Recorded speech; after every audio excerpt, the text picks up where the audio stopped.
Alright, welcome back everybody. ASAP Grim here, and this is the continuation of our Elite Dangerous engineering guide, where we're unlocking engineers. This chronicle may take a while because I might take breaks from it. I just don't know, but I haven't uploaded anything so far, but I figure after Professor Palin, I might start doing some uploads. But in this episode, we're not really unlocking. We're achieving the thing necessary to unlock. We're going to complete our 5,000 light year trip, and I figured I would just record that. So if you're not interested in seeing it, I will try to title the video in a way so that you can, it's clear from the title whenever I'm actually done and I'm turning it into Professor Palin. This video is going to be just exploration. We're going to maybe listen to some stuff about lore, because I recently learned you can add that stuff to the playlist. So maybe we'll learn about some of that and chit-chat on that while we are actually going through and discovering new places and stuff like that. So also I wanted to let's start out by looking at, actually I need to get my timer started. There we go. Let's start out by looking at where we're at on this accomplishment. So we're going to go to stats under the commander section. We're going to go to exploration, and you'll notice the very last box on the right, max distance from start. I need that to read 5,000 light years, and currently, as you see, it reads 1,740 light years. Now we are out kind of close to Barnard's star.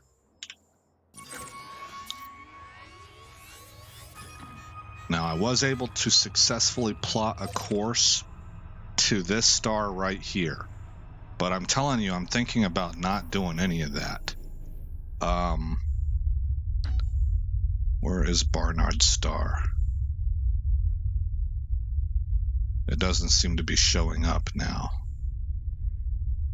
It's somewhere around here, and there's a lot of area that's locked by permit. I don't know if maybe this is the game's way of telling us that's Thargoid space or what, but Barnard's Loop is somewhere out in here. I don't know why I can't see it now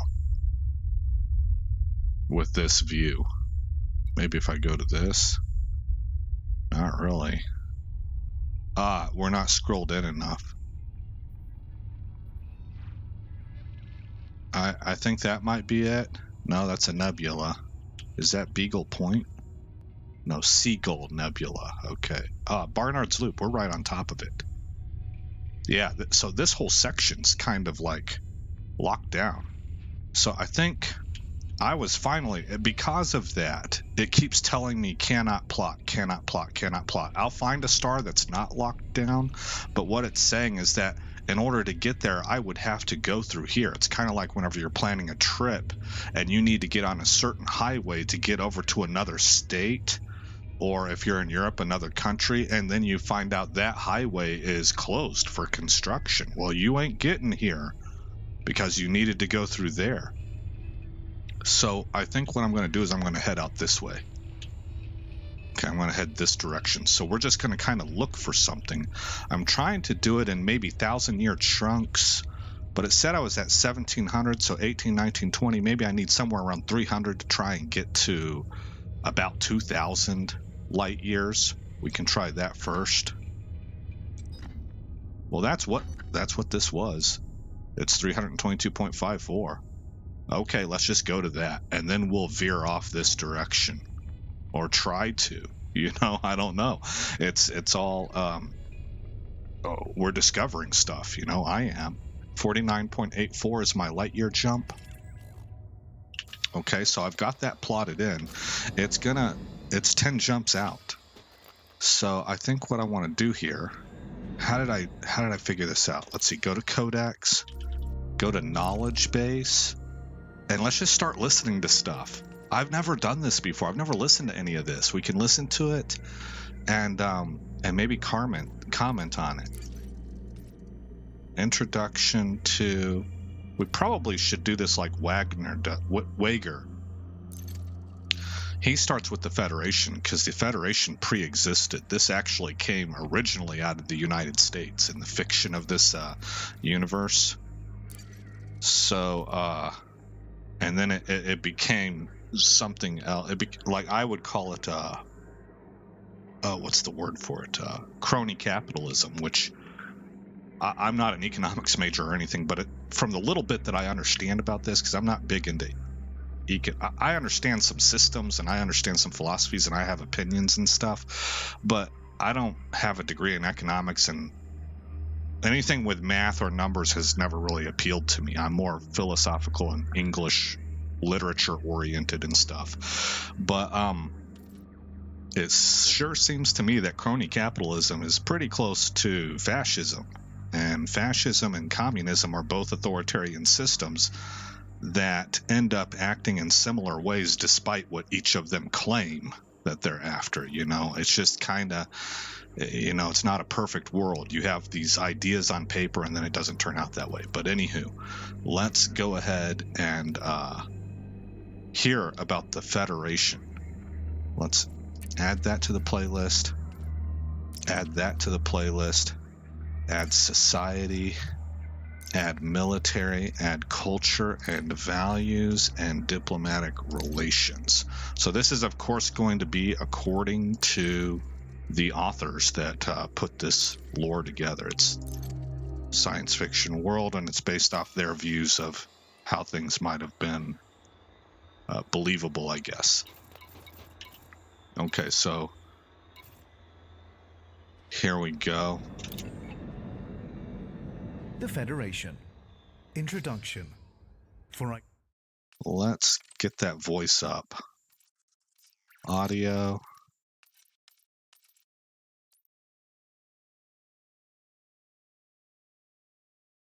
Maybe I'll bring it to here because I actually think I just don't have it turned up in my speakers enough. Okay, now we'll get started on our trip. Dipped into the future, far as human eye could see.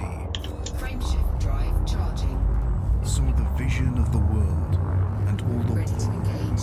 Yeah, that's going to be a pain in the neck. 2, 1, engage. Wonder that would be. Saw the heavens fill with commerce, argosies of magic sails, pilots of the purple twilight, dropping down with costly bales, till the... Frameshift drive charging. It sounds like this guy's reading a poem or something. And the battle flags were furled in the Parliament of Man, the Federation of the World. Alfred Lord Tennyson, Locksley Hall. Oh, he was. Okay. Team 35. Now then, to attempt the impossible task of summing up the Federation.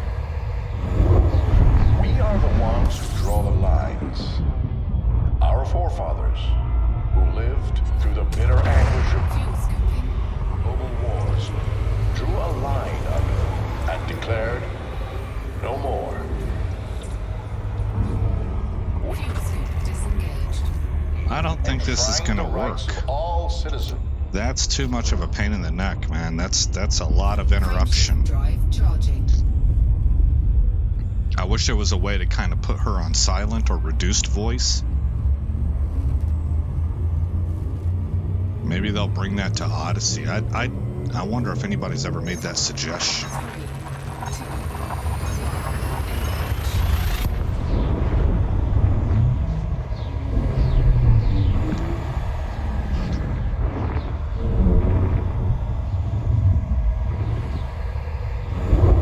Oh, yeah, I'm not honking the systems. That's really, really bad. We have some money to make out here. fuel scooping.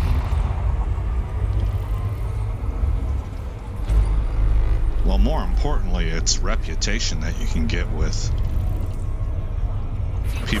people like Professor Palin. So, we're 8 jumps out. Frameshift drive charging.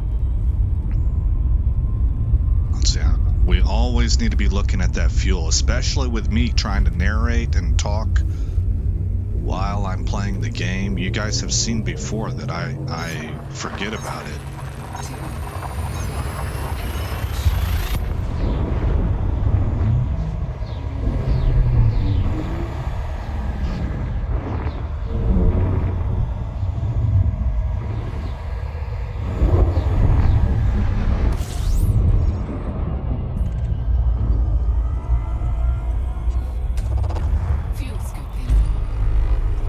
As much as we scoop up just on the drive-by, though,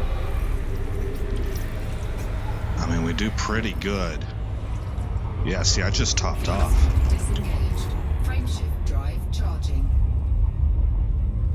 The problem is going to be if we come to like 2 or 3 of those red stars in a row or something, and I can't scoop at all. I just better not be all caught up in chit-chatting. That's about the only thing that can really nuke us out here that I'm aware of. I mean, I suppose we could run into Thargoids. That would be bad.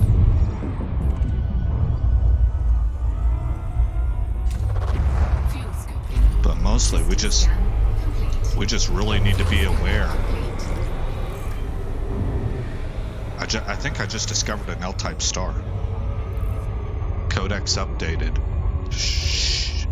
Press L, Shift O. L-type stars are dwarf stars on the cusp of supporting hydrogen fusion in their cores. Their temps range from 1300 to 2400, cool enough to have alkaline metals and metal hydrides in their atmospheres. Okay, back. So yeah, it counts as a discovery. Now, I know I can't be the first one to have ever discovered that. I don't really understand what's going on with that. 5 confirmed. I probably need to look that up. There's a difference between reported and confirmed. But it's not a brand spanking new discovery. It's... Well, you know what? Maybe... it might be that I'm the first one in that particular system to have confirmed what we suspected. I don't know. Frameshift drive charging. We're 6 jumps out.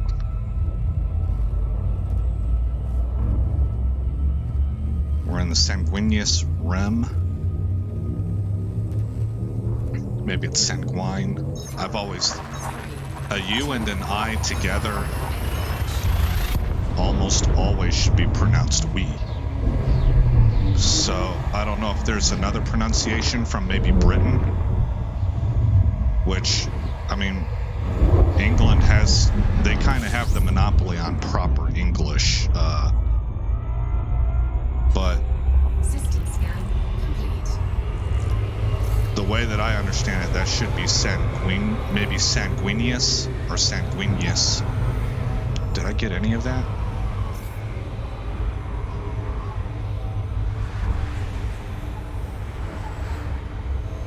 I'm not fuel scooping. What's my temperature at? 67? Okay, we're not fuel scooping off this. 69. I need to get away from this star. Alright, let's jump. Drive charging.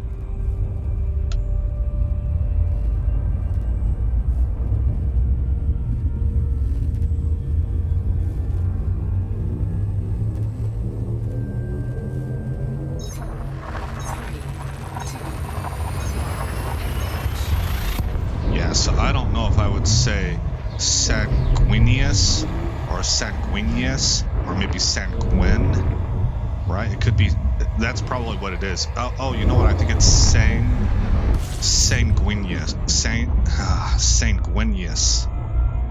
I don't know. I don't know why I get hopped up on these things. I have an interest in languages. I like etymology.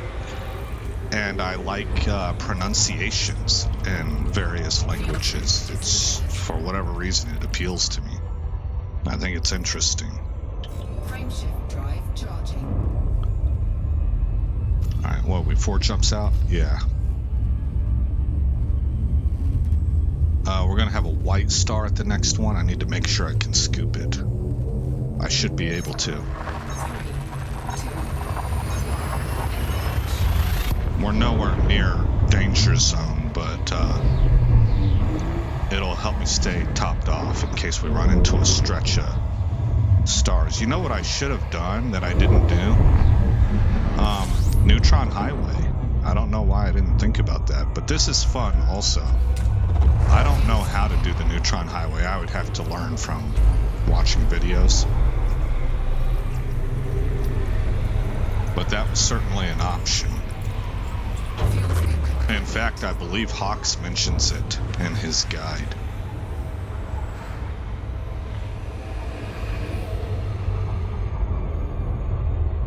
Frameshift drive charging.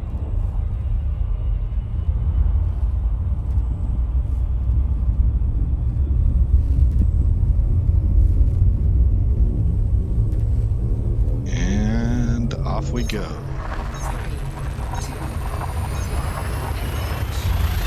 We're at about 15 minutes in the episode, so with the preamble that I gave and the travel, we're getting close to being done with this first leg.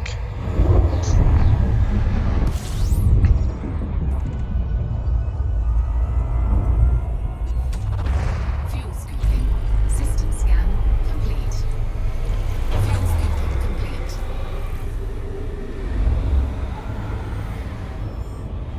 I want to make sure I don't hit that sun's exclusionary zone where it drops us out of frameshift drive, because that'll mess up our modules and stuff, and I don't have repair modules on me. Drive charging. We have no support out here. There's no orbitals to land in. We gotta be able to make it all the way out and all the way back.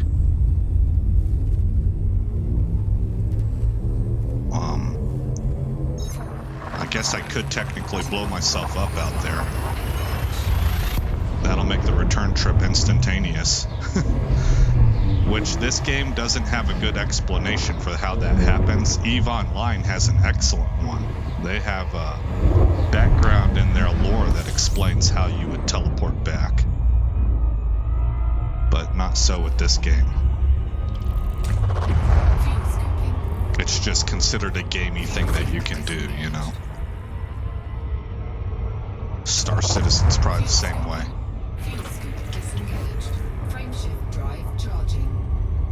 Do I have any Star Citizen fans out there? I've never played the game. To me, you know, to be quite honest, it's alluring to me. It looks gorgeous. And all the interactivity that you have, and the variety, the kind of freedom to sort of do everything. But man, it looks like a grift, and after what, 8 years, maybe you just gotta call a spade a spade. I mean, do you guys have any opinions on that or anything?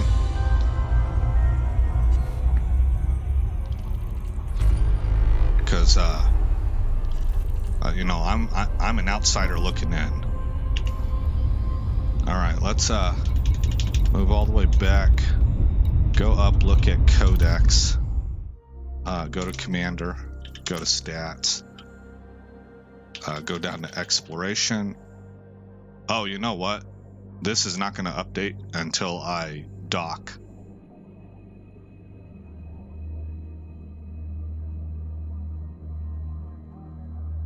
So I actually, oh man, that's bad. I actually have no idea how much further I need to go. Does it update if I land on a planet? Because I thought this updated whenever I made it out to Altots. Huh. Okay, well, I'm kind of betting that it updates when you land on a planet. But we should be around 2,000 kilometers traveled. So now what I want to do is I want to go... Okay, so again, here's the bubble. So I want to maybe... Can I just... I don't want to keep going straight. I think that's where all that stuff was. Maybe this way. Let's just move over a grid. This guy right here. Oh, that thing is 2,000 light years away? Can I plot a course to it? Yeah, no, I cannot. That's a bit too far, is what that's telling me.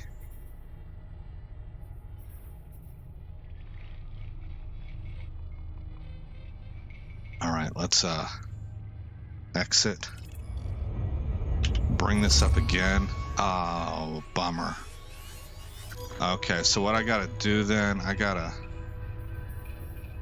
plug this in right here. So we are in Altots MH. No, that's MI-1. No, dash I think. Yeah. Then C10-0. Okay. How far are you? You're 28 light years away. Well, what about you? 151. 182. 284. Can I get to you?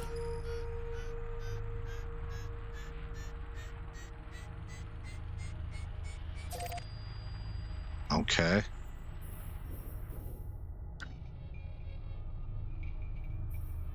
Is it saying this is the only fuel star? I don't know. 9 jumps. On a wing and a prayer, man. Here we go. Frameshift drive charging.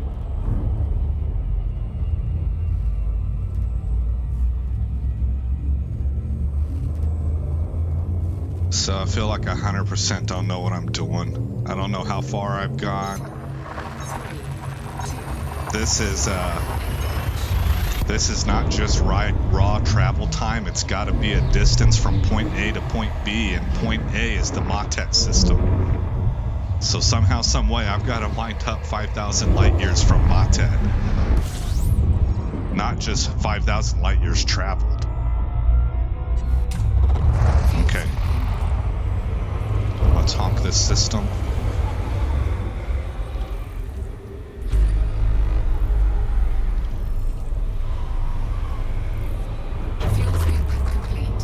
Go.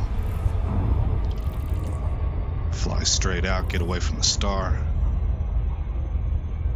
I can see in my radar that the star is dissipating, so we can angle in and we can launch.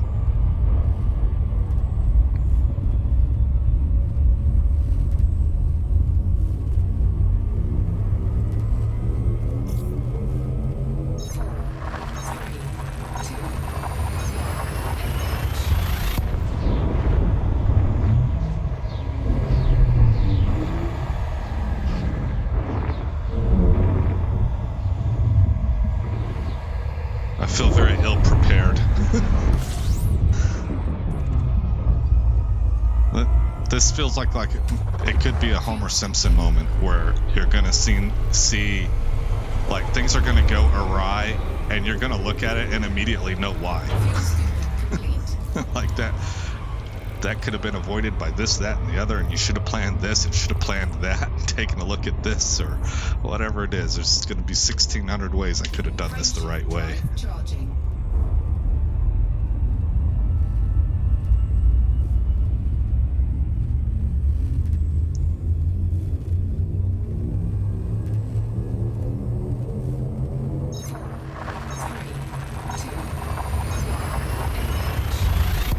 This is a 43 light year jump.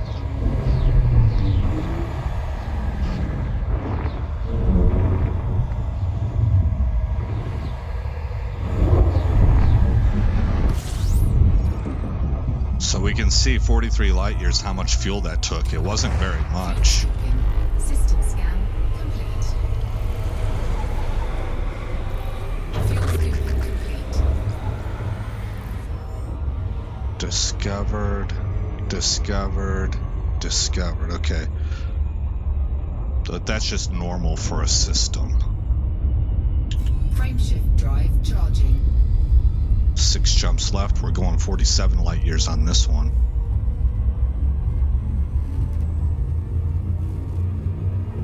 Man, what's that up, kind of off to the right? 3,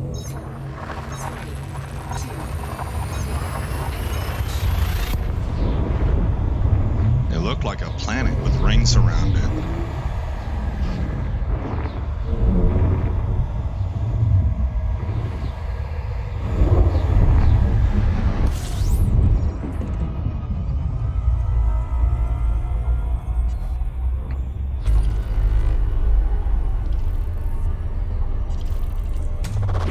fuel scooping.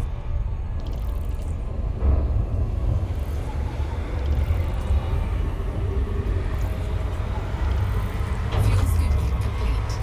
Okay. We're 4 jumps out? 5. Frameshift drive charging.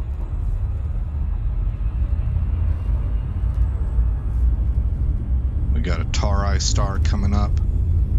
Tari. I think those are not scoopable. 2,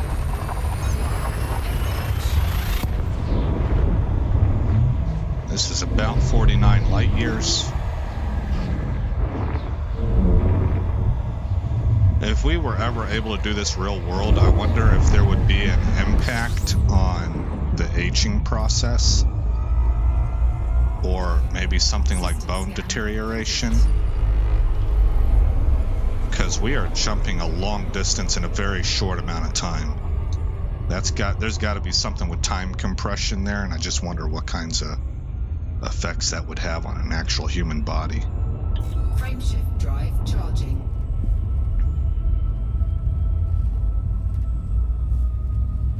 I know that we've already tested that space does have a different impact on the human body than Earth. They tested it on 2 twins. There was an astronaut who had a twin brother, so their DNA were exact matches. And I think what they did is they sent the astronaut up to the International Space Station for, man, maybe I've got this wrong because it seems kind of ridiculous in my mind now, but it seems like it was for 10 years. I mean, maybe it was for 1 year. Disengaged. I think it's more likely that it was for 1 year. And then when he got back, they compared their DNA, and there was differences. It changed. Not just DNA, they looked at bone structure and stuff like that, bone density. Frameshift drive charging. And of course, they measured all that stuff prior to leaving, because I could imagine, even if you're twins, you might have different bone densities just based on what kinds of activities you were involved in as you went through life.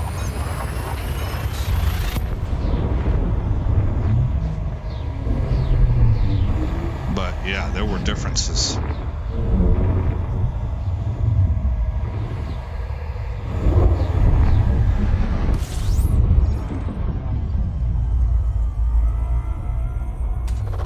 Fuel scooping.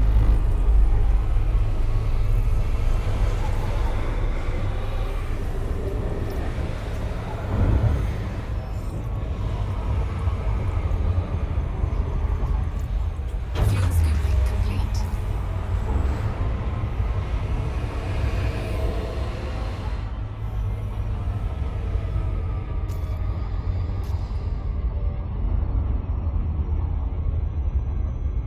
Frameshift drive charging.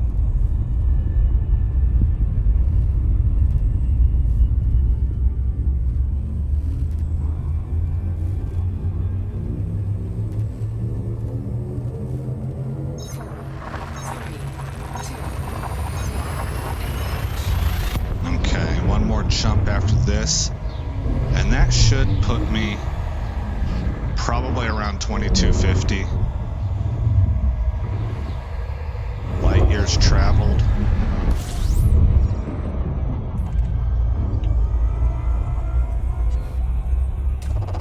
Fuel scooping. Fuel scoop disengaged. Frameshift drive charging.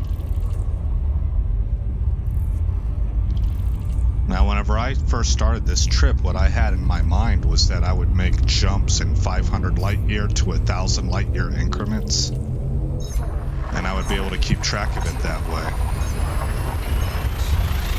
But running into that alien system where I could no longer really go in a straight line, well, not alien system, but permit locked system, really messed me up. That completely tore my plan to ribbons, and now I feel like I'm really kind of free-forming it. Fuel scooping. System scan complete. Fuel scooping complete. Okay.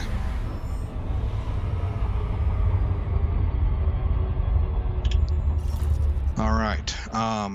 So here we are at an estimated, a ballpark, very ballpark, 2,250 light years from Matet. I mean, maybe that's a way that I can look at it. Matet.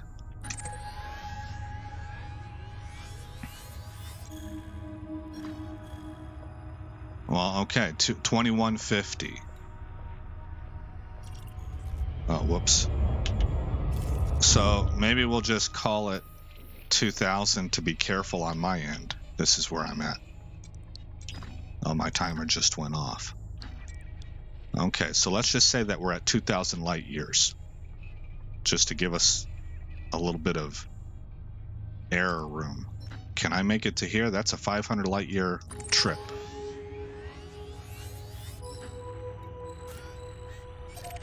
Yes.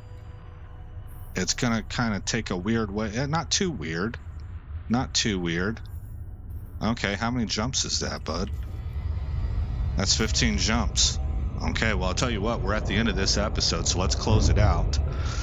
And I'll call it something like 5K light year trip 1, you know, something like that, so that you guys know, okay, this is not, it's not the turn-in point for those of you who just don't even want to watch any of that. You know, this is really, I don't really see why anybody would, but I'm going to record it anyway. So again, I'm Aesop Grimm. Thank you for coming by the channel, and I will see you in the next episode where this story continues. Thanks for visiting Aesop Grimm's Chronicles. If you've made it this far in the video, please consider rating, commenting, subscribing, and sharing. I hope to see you in the next episode, and until then, stay shiny.